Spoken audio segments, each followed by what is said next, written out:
तोरू Watanabe अब भी अपनी जिंदगी के सबसे अंधेरे दौर से गुजर रहा था।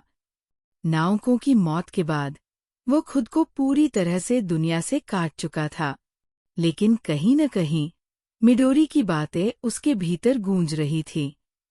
मैं यहाँ हूँ, तोरू, लेकिन तुम्हें भी मेरे पास आना होगा।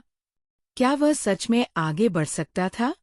वतनबे के भीतर अब भी एक संघर्ष चल रहा था। उसकी यादों में अब भी नाविकों की हंसी गूंजती थी।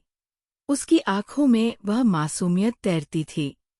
लेकिन फिर मिडोरी की छवि सामने आ जाती, खिलखिलाती हुई, जीवन से भरी हुई। वह सोचता रहा कि क्या वह मिडोरी से प्यार कर सकता है, या यह सिर्फ अकेलेपन से बचने की कोशिश थी। एक दिन उसने फैसला किया कि उसे रेको से मिलना चाहिए।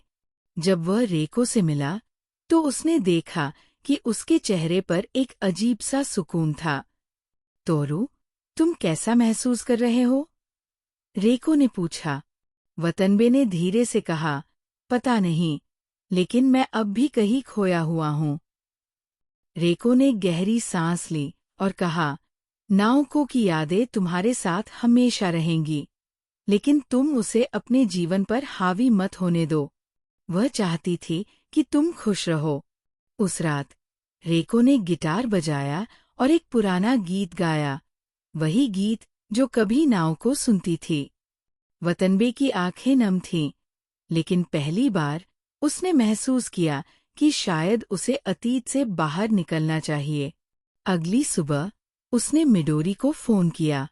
मिडोरी, मैं तुमसे मिलना चाहता हूँ। मिडोरी कुछ देर चुप रही, फिर हल्के से मुस्कुराई। तो तुमने आखिरकार फैसला कर लिया? वतनबे ने कहा, शायद हाँ। वह नाउकों की यादों से बाहर निकल पाएगा। क्या मिडोरी उसकी नई शुरुआत होगी, या फिर वो फिर से अपने अकेलेपन में लौट जाएगा?